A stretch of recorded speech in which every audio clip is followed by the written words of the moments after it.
Can I share with you another experience I recently had with someone who contacted us? So they contacted us, and so they have about a $15 million overall net worth with some real estate properties and a large amount in an IRA. I'm going to say 3.5 to $5 million. And she started her conversation with me saying, for the last 3 years, we've had zero tax because of some real estate losses and some significant losses that they. I've been asking my CPA, my financial advisor, about Roth conversions, and they suggested I not do any. Your eyebrows just raised, as did I, because my God, you want to talk about slamming doors, because now they're back at 350,000 or more of income because they're both still working at this point, and they're high income earners. So you know the math. They're at the top of the 24% bracket, or really, really close to that. And they missed a huge opportunity to move hundreds of thousands of dollars, almost really nearly $1 million over those past few years. And those doors closed. And that's why it's so important, to this education that you're getting from Dave's podcast. And can I pitch my podcast? Okay. My brand new launch podcast called Not a Guru. Find it on every place you can find podcasts, and the weekly webinar that we do. You can find me on the YouTube channel. But it's important to find these things for education, because you don't want the doors to close, because once they're closed, they're closed. There's no going through it again. Right. There's so like I said, every year that goes by where you fail to act is actually a Yes. decision in and of itself, and it may have cost you money. And man, I had a shiver go down my spine when you shared that case. I mean, you have $1 million. I mean, you talk about the effective tax rate that they could have had on getting that money to tax free, and we're probably talking on the order of 18 to 20%, something like that. Right. So I mean, that is a huge missed opportunity, and that's sometimes the caveat you have to have when you deal with people like CPAs. There's a lot of good ones out there, but there's a lot of CPAs that say, my number one job is to save you money today. By hook or by crook, I'm going to save you money today. And if you do a Roth conversion, that will by definition increase your tax bill today. Therefore, it's not part of my repertoire. It's not something I would ever recommend.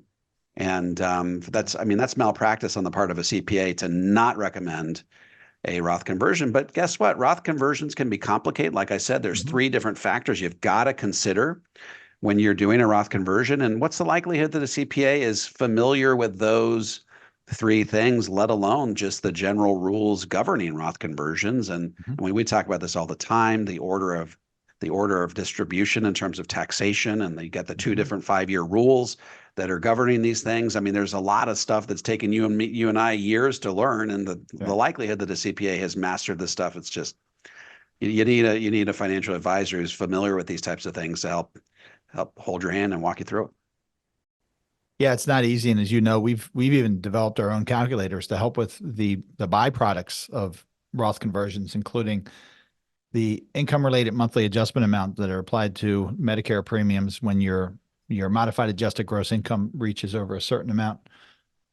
These are hurdles that can stand in the way of an effective tax strategy, and that has to be reviewed on a regular basis. I kind of sound like a broken record when I say that, but your financial plan should be reviewed annually.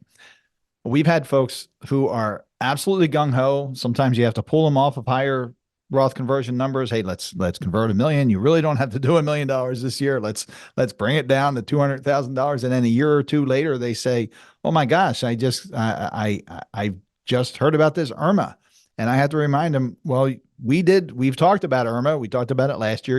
We talked about the year before. We have a calculator that calculates it. And here's the difference in paying IRMA for the rest of your life as compared to paying it in these 5, 7, 10-year periods. So people forget, and they also fall back into the comfort of what they had learned over the past 30 to 40 years, or maybe talk to their brother, uncle, neighbor, plumber, whomever, is giving them their financial advice for the day. Yeah, it is important to find the right people, and you've got a good network too, Dave. And I appreciate that as well, because it's hard. CPAs are hard, especially because most of them, as you said, no knock on CPAs, but most of them drive in the rearview mirror. right? They drive in the rearview mirror, and their job is to reconcile what you did last year on a tax return that gets processed to the IRS. It's nearly as simple as that. And if they save you a few dollars over the year before, they think that's a good year, but that's not what it's all about. Right. Yep. Yeah, that's they're a good CPA is a prophet, not the guy who marches across the battlefield at the end of the year and tells you what the casualties are. He's trying to anticipate what your tax burden could be even years into the future, which is tough for a typical CPA to do, because a CPA, a lot of CPAs think that their job is to save you money today. Therefore, if you get a tax refund at the end of the year, they've done your job and they're likely to keep their job.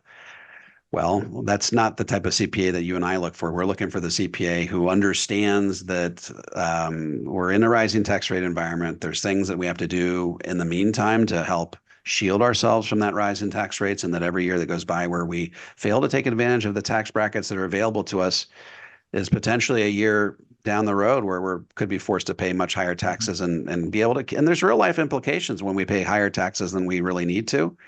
Our money runs out sooner. We're not able to wring the most efficiency out of our retirement savings, and we run out of money sooner. That's the real life consequence of getting these strategies wrong, as you run out of money years in advance when you ever thought possible. And so that's why you got to get these things right.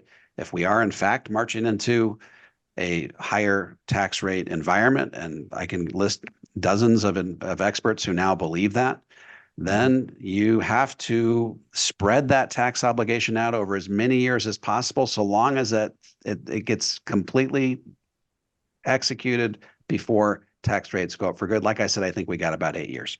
Yep, I agree. Folks, my upcoming book, The Guru Gap, How America's Financial Gurus Are Leading You Astray and How to Get Back on Track, is now available for pre-order on Amazon. Take the opportunity to order your copy today. Also, in the next 10 years, I'm looking to put 1 million Americans on the road to the 0% tax bracket. If you would like some help implementing a balanced, comprehensive approach to tax-free retirement that shields you from the impact of higher taxes down the road, head on over to davidmcknight.com and click on the Connect with an Advisor button. I'm happy to refer you to an advisor in the Power Zero network that has been trained, vetted, and qualified personally by me. If you're a financial professional and want to learn how to become a certified Power Zero advisor, head over to powerzero.com and opt into my free video series. And if you have any comments or questions, feel free to drop them into the comments section below. I'll respond to every single one of them personally. And don't forget to click like, subscribe, and the bell so you never miss a video. This is David McKnight. I look forward to seeing you on the next video.